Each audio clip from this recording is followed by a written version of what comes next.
All right, so I guess I'm going to be finishing the last reading because I didn't want to go yet, but I had to. I was channeling the TV show called American Gods. I don't know if anyone's familiar with that TV show, but there used to be a show called American Gods, and it was about various different gods and goddesses from different cultures. I love that show. It was one of my favorite shows. I think it came on Showtime or something like that. And like in that TV show, it's like the old gods versus the new gods, and the old gods were like kind of dying out and they needed to get stronger, and the old gods would get stronger when the humans would remember them more, talk about them more, name them more, feed them attention, give them offerings, tell their stories, build little altars or rituals around them or whatever. These little things to do with using their energies beneficial for them in the show. And it makes sense because that's honestly how it works even in real life. But you know, they were in the show against the new gods. The new gods were media and technology and consumer worship and celebrity status. It was more modern attention that was kind of focused on the newer economy. And so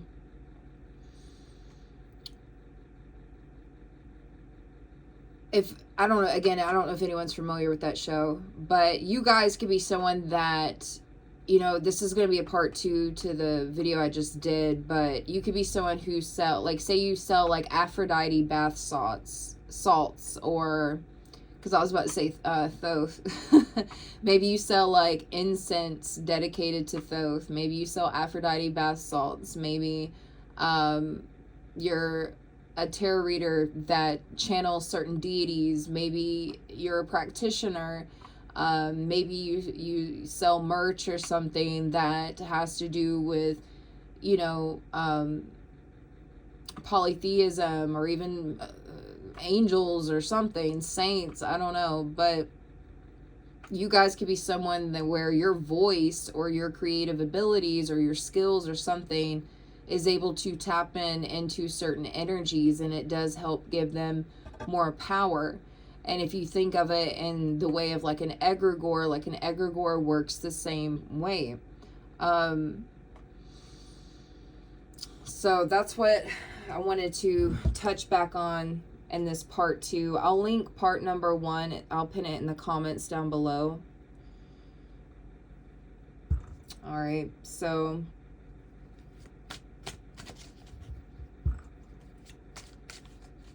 use the Hermetic deck again.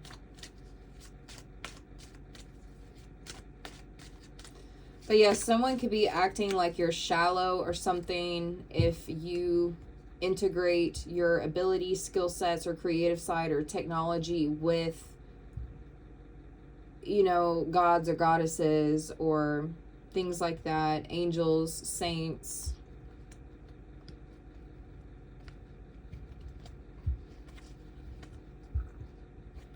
And if anything, I'm picking up the energy that they're not offended. If anything, they're relieved that people are talking about them out loud, or spreading their name or their energy aloud, or working with them out loud.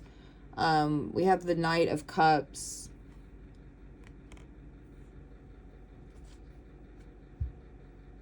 Yeah, I feel like the connection that you have with either deities or saints or angels is a very beautiful connection, and there's something that is genuine about this.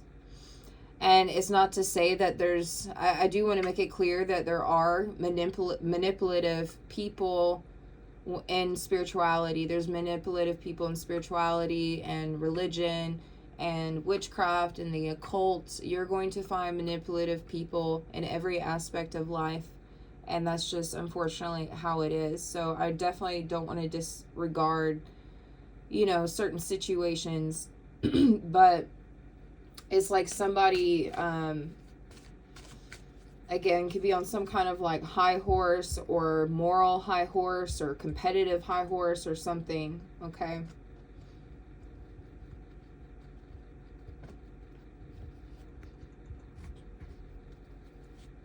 This could even be someone who's saying like you're doing like business moves or power moves, but this is coming from someone that you can obviously see is using certain techniques or strategies for their own power moves or something with maybe their business or their social media, if they're monetized on social media, or if they sell certain products or services themselves. So different things for different people. This could be someone who's acting like they are some sort of pure pipeline to some sort of divinity or purity or authenticity or something. They're like, hey, I'm the real thing. I'm the pipeline to what's real. And this is somebody who is trying to sell some sort of sense of authority, and that is their power move with something they got going on, with something that they're doing, even if it's something different than you or slightly different than you.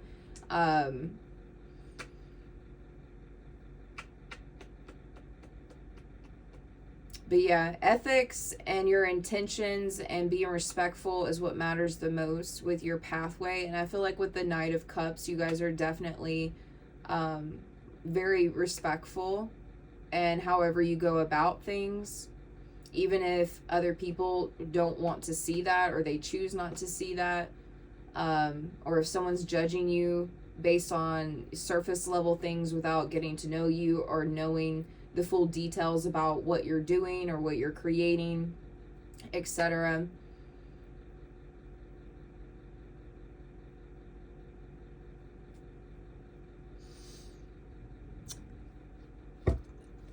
Something about like you're doing something respectful, you're creating something respectful, maybe you're trying to channel in a respectful way, or create or sell something with respect. And there's a lot of power in this because you're giving remembrance, and remembrance is very powerful.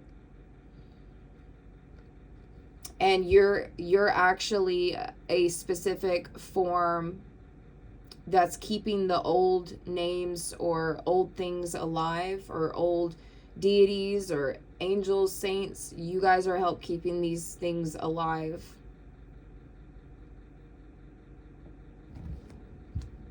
But you guys are dealing with someone that has some sort of hunger for control, and it's disguised as holiness or purity. For some of you, it's disguised as something to do with maybe education or wisdom.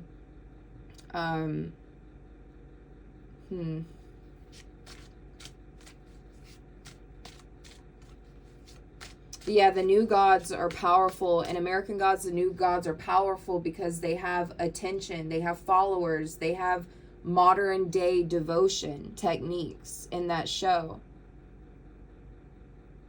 And so the real battle wasn't really just old versus new. It was what's getting attention versus what was being forgotten.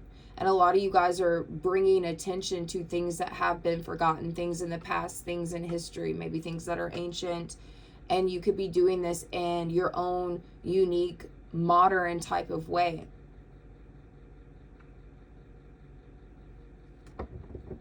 But you guys are actually help keeping certain names alive in modern day cultures now. You guys are helping, reminding people that these deities, these gods, these goddesses, these saints, these angels, maybe even infernals, I don't know. You're reminding people that these things exist in your own unique way. And you can honor them however you want to honor them.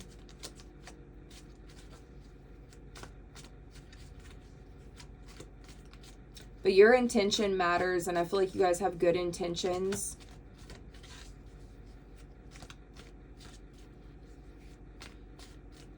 But some of you may be dealing with a person or people that are acting like you are doing like marketing tricks or something like that.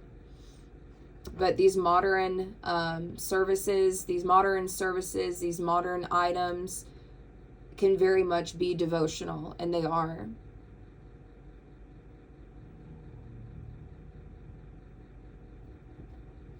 And you could be dealing with someone like maybe they don't sell like actual merch, but they're trying to sell some sort of superior authority here. And something with that is their own marketing tactic. They're trying to sell an idea that everyone is fake but them. And they're the only true voice, or the only true creator, or the only true whatever of the gods or goddesses or angels or saints or infernals, whatever. And so they could be acting like you're just some kind of hustler or something, but this is someone who is hustling in very subtle ways. But they're just trying to make it look more pure or more spiritual on the surface. They're being more discreet with their hustle. And some of you could have actually went to school for advertisement or marketing. Some of you could have been in the entertainment industry, and so it could be really easy for you to spot people like this that do these kind of things, where they try to put themselves on a pedestal as a marketing tactic. So you guys are honoring the old gods and goddesses, the old ways, just in modern ways. And you're not disrespecting history. You're not disrespecting your roots or anything like that, okay?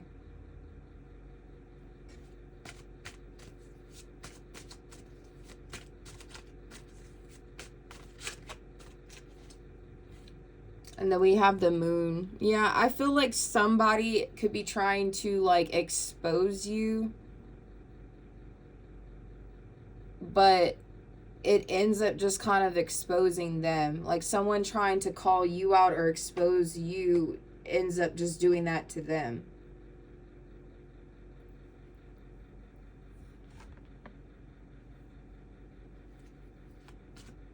Or someone could be trying to secretly, someone could be trying to secretly expose you or call you out in like a weird way. That could be for someone else. This person could be trying to cause you like unseen problems. Trust your intuition on who this is. Some of you could even be dealing, you could be a Pisces, or you could be dealing with a Pisces. You could be a water sign, or you could be dealing with a water sign. That doesn't have to resonate for everyone, though. And then we have the Hermit, so you could be a Virgo, or they could be a Virgo. Yeah, this is someone this could even be someone that's kind of likes to be like a know-it-all or something, or the wisest person, the most educated person, the most, maybe this person has like a lot of certifications. They're like, I'm the most certified, I'm the most initiated, I'm the most esoteric bitch in this mug. Like, that's how this person acts. Like, and it doesn't even have to be esotericism or anything like that. It could be to do with anything, to do with spirituality or cults, or maybe even religion or saints or infernals, something. Like somebody's trying to act like the main spokesperson or the main mouthpiece or the main practitioner or magician or something. And it's exposing, it's showing more of who they are than whatever it is they're trying to get, because they're trying to get people to view you in a certain way or in a certain light, and it's really just showing more of themselves, because they're definitely someone that's like hiding their intentions, their full intentions anyways. Not even saying that this is a bad person or anything, not even saying that they have bad intentions. They're just, it's coming off hypocritical or egotistical or maybe even competitive. So this person does have, you know, a little shadow side to them, you know, whether they realize this or not. But I feel like them trying to do something to you just made you kind of see the little bit of shadow side that they do have. So that's what I'm seeing here, you guys. I'll see you all in the next one, and I'll put part 1 down in the comments.